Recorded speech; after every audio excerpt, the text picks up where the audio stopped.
Hey, so the person at the dealership that makes the most money on you is not your salesperson. It's probably not even the finance manager. It's the person that you trust the most. It's the person in the service drive. I know this because I spent almost 3 decades inside these buildings, and I watched it happen every single month. And in the next 10 minutes, I'm going to prove it with the numbers. Okay, so here's the context. Your salesman on a good deal is going to make between $300 and $800. And on a lot of deals, he's going to make just a flat fee. And in my market, that was $200, a mini. That's what they call it in the industry. And that's not because the salesman didn't work hard. That's because the dealership knows that where the real money is not in selling the car. And this should make you angry because the salesman hustled for weeks to get you into that car, and the house just gave them table scraps because they knew exactly where they were going to make it up. So the salesman, he makes almost nothing on the sale. So who's making the real money? Stay with me. So every single month, I watch the dealership service department make 60, 70, 80% of the dealership's gross profit. Not in the sales floor, this is the service drive. And a person making all that money, the service advisor. And I'm about to show you exactly what they get paid to do to you. And once you see it, you cannot unsee it. So here's how a service advisor gets paid. They get paid commission, just like a salesman. But it's almost impossible for you as a customer to track it, so you have absolutely no idea how much they're getting paid. And it's called a percentage of the repair order. So every time you pull that car into the service drive, they open up a repair order. Parts, labor, fluids, fuel system cleaners, transmission flushes. Every item gets a dollar amount. And your service advisor, they get paid 4 to 8% on every ticket. Well, 4% seems like nothing, but let me show you exactly what it is. If a service advisor handles 12 to 15 customers a day, that's an average of $700 a ticket. That's $8,400 to almost $11,000 day in and day out. And at 6%, that's $500 to $600 commission per day. And in a 22-day working month, that's over $11,000 in commissions. Your salesman wishes he made that much. And here's why it matters every time you hand over your keys. Every single thing that your service advisor recommends, every time they tell you, well, while you're here, and we've found something in your inspection line, that's money in their pocket, not just the dealers. And let's talk about the multi-point inspection because you need to understand exactly what it is. The dealership tells you that it's a complimentary check for safety, like they're doing you a favor. Well, what it actually is a scripted sales tool. And I've watched service advisors walk customers through that sheet. How to create urgency. How to frame normal wear and tear items as safety issues. Green means fine, yellow means keep an eye on it, and red means danger. A service advisor gets tremendous discretion on what is actually yellow and what's actually red. To go from yellow to red, that potential worn tire on your repair order, that's their commission. They have quotas, they have monthly targets. They have per hour RO quotas. The service director reviews all of this in a daily meeting. And this should make you angry because you're sitting in the waiting room and you think that person that checked your car in is really a decent person.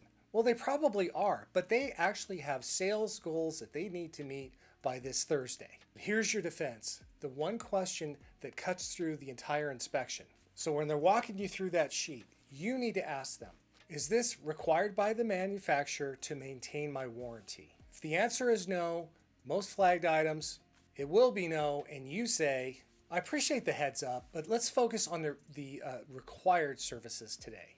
No argument, no confrontation. You just redirected the entire transaction. And you know that section that they make you sign that says declined services? That's not just paperwork, that's a tracking system. Every time you come back in after that, the service advisor pulls that up in their system, and that's the first thing they look at. And what they're going to do is they're going to continue their pitch from there. They're going to say, well, Mrs. Johnson, you declined the brake flush last time that you were here, and we're seeing that the fluid is breaking down drastically. That sounds like they care. But it's also exactly how their pay plan tells them to open up the conversation. You thought you said no and won the last time. You didn't win. You just moved to the top of the call sheet on your next visit. The same one question defense. And when you use it twice in a row, they know that you've done your homework. Is this manufactured required to keep my warranty? If the answer from them is no, I'm good for today. Short, polite, and final. So quick pause. If this seems like it's saving you money, hit like and subscribe. It tells YouTube to actually put this in front of people that need it. What I'm about to show you next is the one that costs people the most money. And it's only 4 words. Well, it's actually only 3 words. And again, this is really powerful. And it's the while you're here. And you guys that are out there, you've been into the service department, the while you're here thing. While you're here, let me check your battery. While you're here, let me check your in-cabin air filter. This phrase is not casual. It's trained. It works because you're already here, you're already waiting, and you're thinking adding something minor. But here's what minor add-ons cost you in real money with real numbers. So that in-cabin air filter that they want to replace, any auto parts store is going to charge you $14 for it. At the dealership, they're going to charge you $90 for it.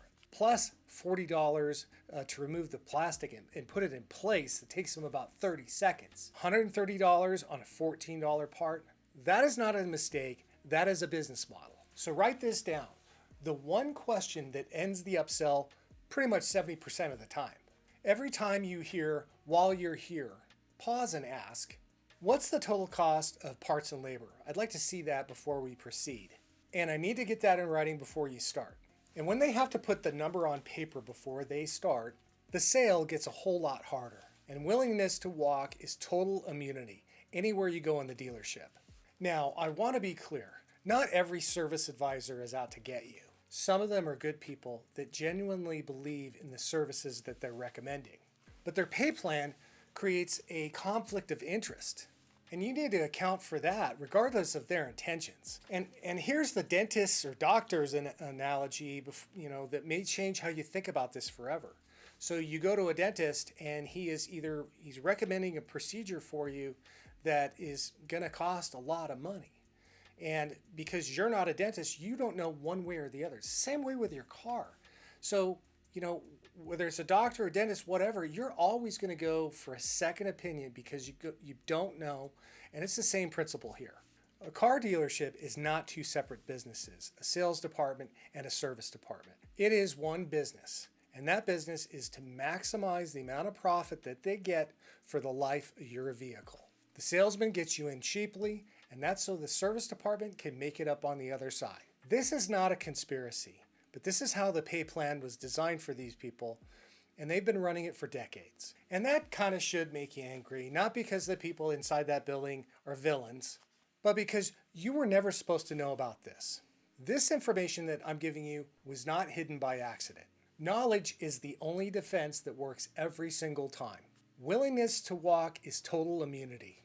And right now, you have both. Hey, if there's anybody out there that's had their car serviced recently at a dealership, do me a favor, go down in the comments and leave me some feedback on your experiences with them. And if there's anybody that's in the market for a new or used car and you would like my professional advice, go down in the description. There's a link for a one-on-one Zoom consultation meeting with me.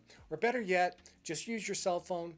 Click on the QR code that's on the screen right here. It's my goal to save you as much time and money as possible. And last month alone, I saved one client over $1,285 by just having an hour consult with me. I know it works, and I know I can help. So now that you know a little bit more about how all of this works, you really need to watch this next video. This is about some of the tactics that the guys in these stores that they do that they wish that you didn't know about. Until next time, don't forget to hit like and subscribe. If you're enjoying the content, please consider joining the channel. It would be a big help to me to support what we're doing here. So we're going to catch you on the next one, and goodbye.